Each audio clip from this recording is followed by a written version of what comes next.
Welcome back, everyone. Feeling shifty yet? This week I'll be kind of doing something a little different than I've done before. Mostly because I kind of hurt my wrist, so I need to rest it a little bit, so I can't do any art stuff. And two, I am obsessed with Pokemon and competitive Pokemon and all that fun stuff. So if you're like me and bored as heck in the house, then maybe consider trying to create a competitive Pokemon team. If you have Pokemon Sword, Pokemon Shield, there's been a lot of changes to the competitive scene that hasn't ever been, it's kind of unprecedented changes that have been going down. So a lot of stuff has changed.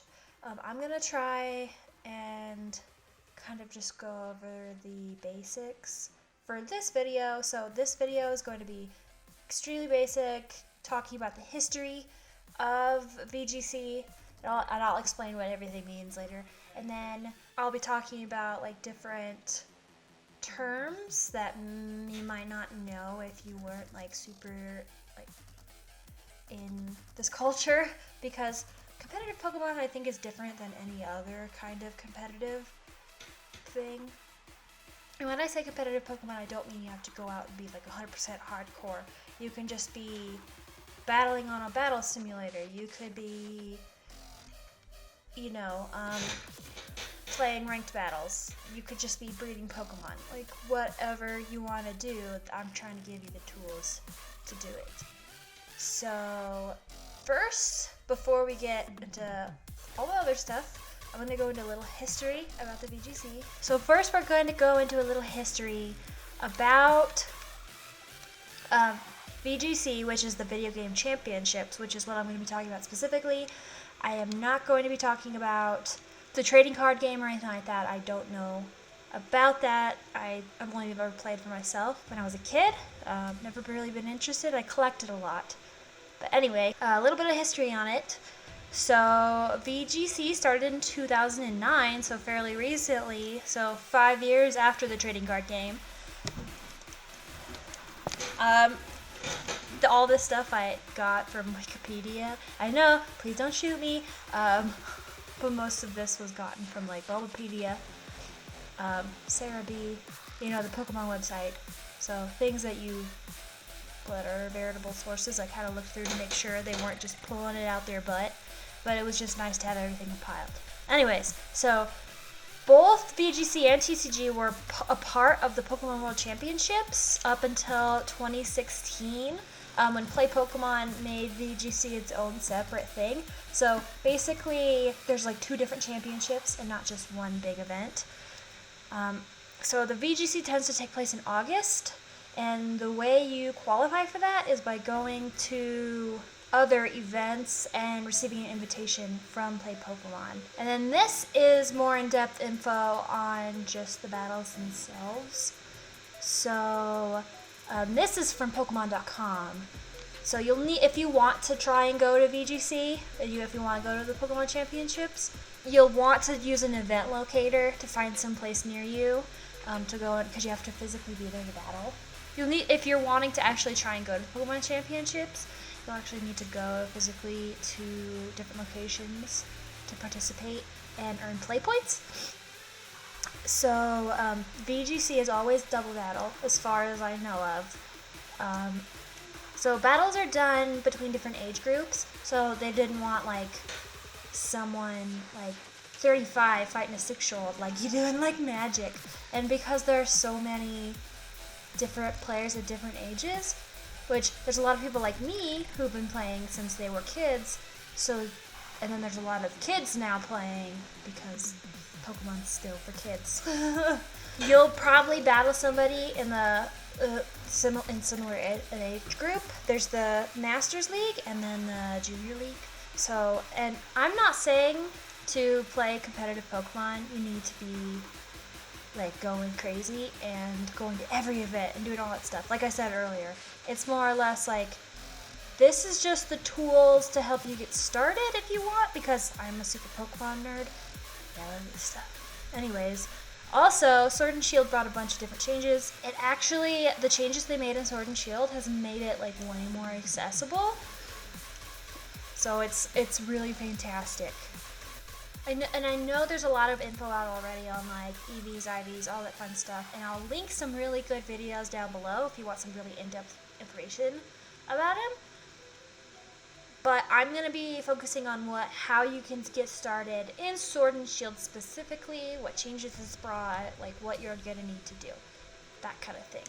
So if you want super in-depth about the history of, breeding or whatever, and I don't call it breeding now. It's not to me. It's not competitive breeding because you don't have to breed your team anymore. That used to be the only viable way you could make a competitive team, was by competitive breeding, basically. Now you don't have to, which is really cool. So first term we're going to go over is EV, just EV. That stands for effort value. It's basically the effort you put into the Pokemon to make it stronger. So there's a lot of, Pokemon purists that say you can't use Cerebi. Don't take anything you find on these websites as pure fact, because nothing is pure fact unless it is sent out by the Pokemon Company. These are mostly, they're done by like data miners and stuff, so you can't take it as 100% fact. But they're a really great resource for you if you want to get into VGC or competitive Pokemon. So each Pokemon gives an effort value when you kill it. And then getting back to the topic at hand. So, for example, if you kill a Galarian Farfetch'd, the Pokemon in your party will be getting a point. You also get points in effort values for catching them now. It didn't used to be this way.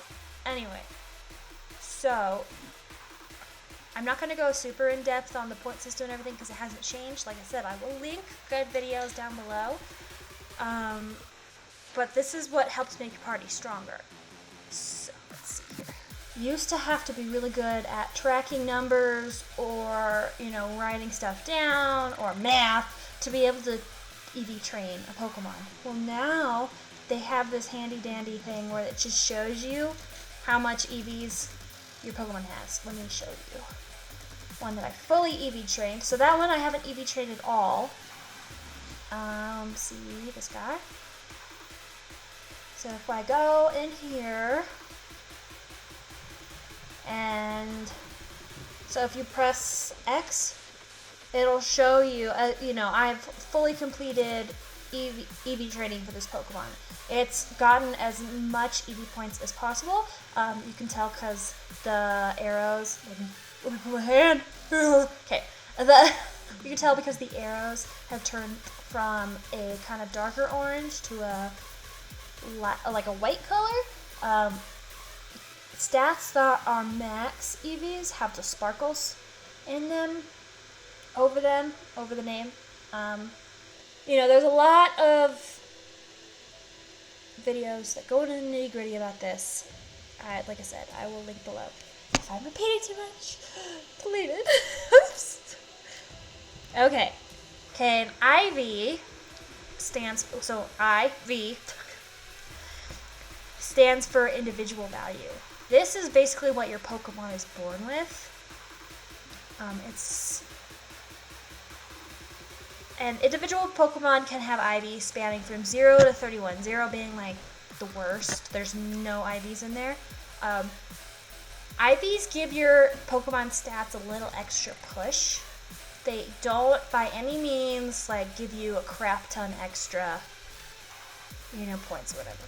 In Sword and Shield, you can check Pokemon's IVs after you've made 6 wins in the battle tower. And that's after you've beaten I'd say the Elite Four. They're not the Elite Four this time, the league or whatever. So I'm looking at my chills, and if I press the plus button, it will show his IVs. So generally what you want for competitive is 5 best IVs, best or better, because it's a 1 point difference, so it's 30 to 31. So best, you want at least 5. Generally, that was the old rule. I don't think that's necessarily as important anymore. I don't think as many people are crazy breeding for IVs, especially because not all the Pokemon you can use are breedable. So anyway, I'll get more into that kind of later. Okay, so the next part is nature. So I've heard this as being talked about as being the most important thing for stat growth. So let's look at my chills. Nature determines how fast a stat can grow, or how slow it grows, or how much it can grow, like all that fun stuff. Like, let's see here. So I'm gonna give you a couple examples, and I usually use Cerebi as an example because I've been using Cerebi since forever. It's just easier for me to navigate. There are a bunch of different sites. Bulbapedia, Vicun, Smogun is fantastic. I use that. It's obvious. You can see it up on this way. You can see it up on my browser. I was gonna go a little bit more into that in a second. But, so I use Cerebi just for general stats and movesets, because this one lists every single move it can learn. It shows you all the abilities and what it does, all that stuff. So, let's see here. So if we go down all the way to the bottom, it'll show us. So base stats, like this is just total, and then hindering nature, neutral nature, beneficial nature. So obviously the amount of stats you can have in a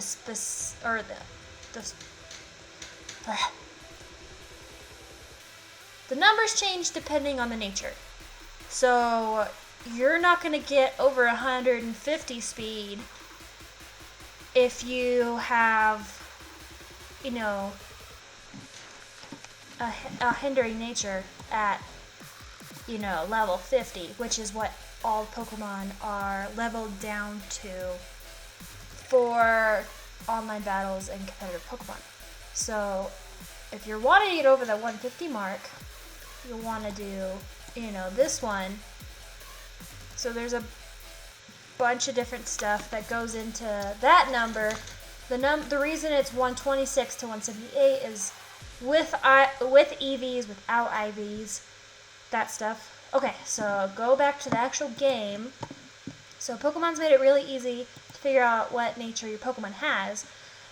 It used to be you had to just know, like in your soul, what the names were. So you can see them in a couple different places. Let me move my face.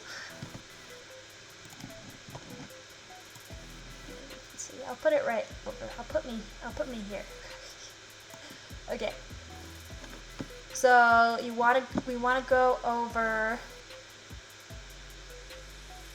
to this tab. It'll tell he's got a bashful nature. Well, if you don't know what that means, because not everybody knows, like I said, deep down in their soul, what that means. If you go over to this fun area, this is not a good Pokemon to have shown you. There we go. It will show you, two different stats. One's blue, one's red.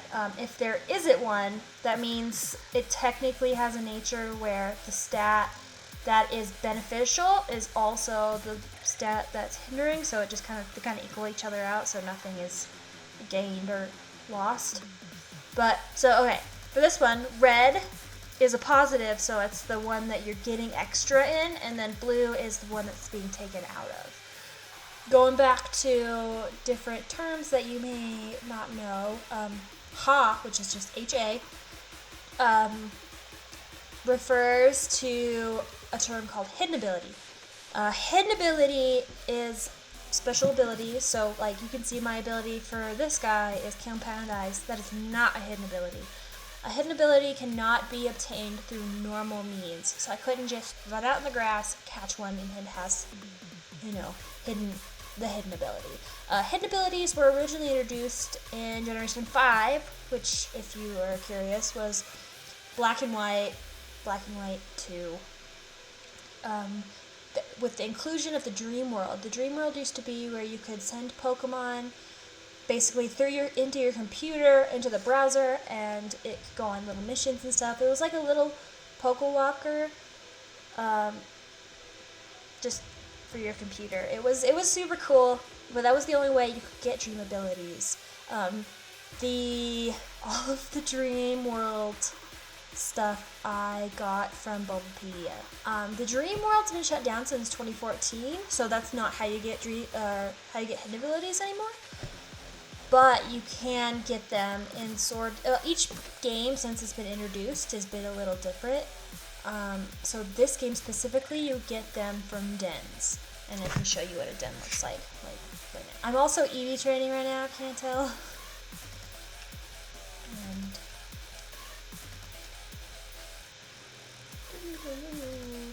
don't get sad. So these little dudes, these cool guys, are dens. You will know when there's a Pokemon in it if you kind of see that. I'll go over to it. Their red lights shoot up from it is when a Pokemon is in the den, and then you can go and catch stuff from it. You have a higher chance of getting hidden ability Pokemon from the bigger beams. There's a bunch of number stuff that I don't quite understand. You've got a small chance each day to get a big, thick, swirly beam. That one has a higher chance to be hidden ability and G-Max form, which I'll explain here in a moment, and then also has a higher chance to be shiny. There's a bunch of videos online about how to shiny hunt with the dens. I'm not going to explain that. Something I don't quite understand. So just one thing to note, you can't breed a hidden ability from a Pokemon that has a normal ability. So if I had, I have that Butterfree with Compound Eyes, I'm not going to be able to get its hidden ability by breeding it. I have to get a Pokemon that has the hidden ability originally and breed it to be able to get the hidden ability in the baby Pokemon.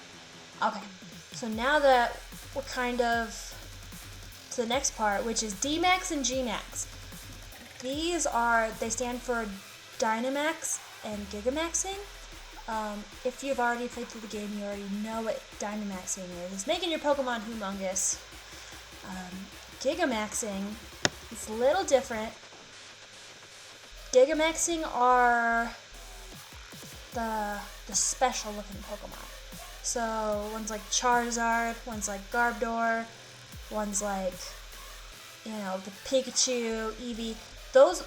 They're the ones with the special moves and the special cool look. Those ones are more sought after than any of the other Dynamax Pokemon. Because of those cool moves, they add special effects to your battle. So originally, when the game first came out, to my knowledge, I wasn't doing competitive then, because I didn't have the game till this past December. So originally, G-Max Pokemon, you couldn't competitive battle with them, but they've changed that, and you can now. So like the May competition. What the heck with the Noctowls? And then this last one I'm going to mention, just because it was something that confused me when I first started to talk online with people, is, and it's not important to know. It's not something that will kill you if you don't know, or you won't be able to make a competitive team or whatever if you don't know these terms. It's just useful for trading, I think, and which is really, really useful for getting competitive teams ready. But the terms Aprimon and Apriballs, or Apri, I don't know how people pronounce it, Aprimon, Apriballs. So the origins of this name go back all the way to Generation 2. So Silver, Gold, Crystal, Heart Gold, Soul Silver. So originally in that game, you could collect things called apricorns, and these you could use to make special Pokeballs. They made special balls that had special qualities. And they had a different look. You couldn't just buy them in game. Now you can't. The name does not refer to balls made from apricorns anymore. It is basically any ball that looks different and can't be obtained through normal gameplay. So I can't buy it, can't find it out in the wild, whatever. lots of these balls will be given out for special reasons, so for events or whatever, or, you know, in Sword and Shield, they give you a couple. They give you one of almost all the kinds. There's a couple exceptions to the rule. So the balls that are considered Apper balls are as follows. It's kind of a big list, so give me a second. Includes the Dream Ball, which is what you use to catch Pokemon in the Dream World. Anyway, so Dream Ball, Fast Ball, Friend Ball, Heavy Ball, Level Ball, Love Ball, Lure Ball, Moon Ball, the Park Ball, the Safari Ball, and the Sports Ball. Those last three are used in specific games to catch Pokemon in like the Safari Zone, all that fun stuff. I haven't seen them. I've only seen some Safari Balls, but that's because that was in Diamond and Pearl and that was a little closer. Aprimon refers to Pokemon in these special balls because now they make it so you can breed balls. That sounds wrong. So you can breed, so I can show you actually. So I've got quite a bunch of them. Okay. So see, my Woobat is in a Dream Ball. And this is the original Swoobat I caught it with. You can breed, when you breed Pokemon, the parent's ball will come with them. So you can breed them. So Aprimon refers to a Pokemon in these Pokeballs. Apper Ball refers to the balls themselves. So, like I said, that's not important to know for breeding or anything. It's just important for trading because they're really sought after. The balls and the Pokemon, they're, like I said, super sought after, and they're considered more valuable than just regular Pokemon themselves. So they are a really useful trading tool. We'll go into the next part. So before you start to do any of this kind of stuff in game, you want to go into the planning stage. There's a couple of different things you want to do. The websites that I had up on my browser are, in my opinion, the most useful websites for planning. So, for just general, like I said, for general Pokemon info, I go to Cerebi. If I'm wanting to look at in-depth strategy, I go to Smogon. Smogon, I think, is most people's go-to. I don't, especially in the new meta with how much things have been changed. I can't say that one.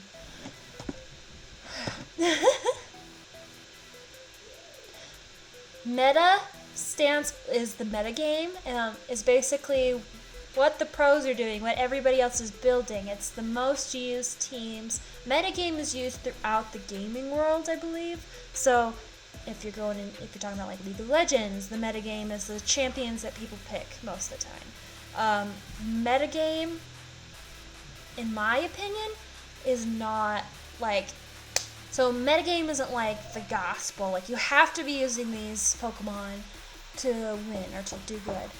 I like to use it just to see what other people are doing, to see how I maybe should make a team. I like to do weird stuff, and I think that's kind of fun just because it's not fun just battling against the same 4 Pokemon, building the same 4 Pokemon, you know. I like to play with my favorites. I like to do weird stuff. So it's, in my opinion, more fun that way. And right now, especially in Sword and Shield, the metagame is really just always in flux. Because originally, like I was saying, you couldn't use Gmax Pokemon. So those were out. Now you can, so that changes the whole meta. And then it will change again in June when the expansion comes out and all the Pokemon are released. This has been the biggest change I've ever seen in Pokemon, because this has been the first time they've actually cut out Pokemon. Because there's only 400 you can catch and obtain in Sword and Shield. You can't catch like all 9,000 of them and use them in a competitive team. So usual Pokemon that are used in competitive teams have been, they're gone. But it may go back to normal with the expansion, or it may still be different. They might add more. I mean, they're going to be adding more Gmax Pokemon, so who knows. Anyway, now that we talked about that, since I forgot to write that down. Okay, Smogon is really useful for looking at strategies, for looking at how other people build their stuff. So it's a good kind of starting point, I think. It's not, like I said, gospel. I use this if Smogon doesn't have, see, let's just look at it, have a look. Let's look at a random Pokemon. So, see, this doesn't have a whole lot of analysis, and in the old games, so like Sun and Moon, it would tell you the whole thing about, like, who to team up with them, who's their counters, who they counter, that kind of thing. They don't have that for a lot of Sword and Shield because of the flux. Everything moving and changing. So, but I like to, like I said, I like to look at this to see how to build my dudes. This is where I look for stuff. If I don't necessarily agree with everything that's on here, I'll go to here and because it shows everything, I'll go and I'll pick stuff out here. Now, when you find Pokemon that you like and you find all that stuff, I suggest coming to here, Pokemon Showdown. It's something you can find from Smogon if you just go here. It's right up here. You can go and team build and you can test it. The reason I say you should do this is because that way you don't have to put all this time and effort into breeding and catching and doing all this stuff in actual Pokemon, and you can kind of weed out the issues beforehand. Now please know it won't be exactly like battling on ranked battle on Sword and Shield because people can make whatever they want. It's super easy to just make a team and make it OP. So, or like with full stats or whatever, let's see. I'm just picking stuff. So you can just pick the hidden ability. Like even if it's really hard to get in game or it's not available sometimes, you can pick it. You can also pick moves that, like the egg moves that you normally have to breed for. You can just pick it. This stuff, all you have to do, like if I want to do the fast physical sweeper, and it just automatically has all the IVs plus 31. You can make them, shiny just from right here. Like, it's incredibly easy. So the online for this doesn't work the same way. I've had more luck with online rating battles in actual Sword and Shield than I have in Pokemon Showdown. That's just the nature of the beast. In my opinion, there are more people doing Pokemon Showdown than there are doing online battles. Which is fine. There's a bunch of fun different stuff you can do. There's a crap ton of formats. Like, you can go all the way to Generation 1 and just play Generation 1 Pokemon with a bunch of people. You can, do just everything. Like, it's a lot of fun. So there's that. There's a lot of information out there. There's 2 subreddits that I would suggest going to. I know Reddit is shitty, but the Pokemon Reddits are generally pretty chill. First one is Pokemon Trading. It's really awesome. You basically find a trade partner in 0.4 seconds. If you are looking for basically anything, you could find any kind of... and the second one is Stunfisk. Stunfisk is basically the competitive Pokemon headquarters. If there isn't something on Smogon, if you have questions, if there isn't something on Smogon for the Pokemon you're building, or if there isn't, or if you've got questions, or you want rated on team builds, Stunfisk is where to go for that. The community is really awesome, and they're really welcoming, and they're super helpful. So if you have any questions, you can just pop in. So next video, I'll be going into the planning phase, and instead of doing like stuff on the computer, I will be doing planning phase here in Pokemon. I'm gonna be like I said earlier, I'm gonna be letting my wrist rest because I kind of hurt it from drawing too much. So I may not be drawing for a little while. So I want to thank Visible for editing my video and doing an amazing job. Please give them a like and subscribe, all that fun stuff. All of their links are down in the description below. While you're at it, check out all my other social media. And don't forget that, and before you go, don't forget to like and subscribe this video, especially if you're a giant Pokemon nerd like me. If you are wanting some cool swag, please check out my Etsy. I've got stickers. I'm hoping to get t-shirts and stuff out there soon. If there's anything that you'd like to see, let me know. Thank you so much, guys. Thanks for watching. I love you all. Stay shifty, everyone.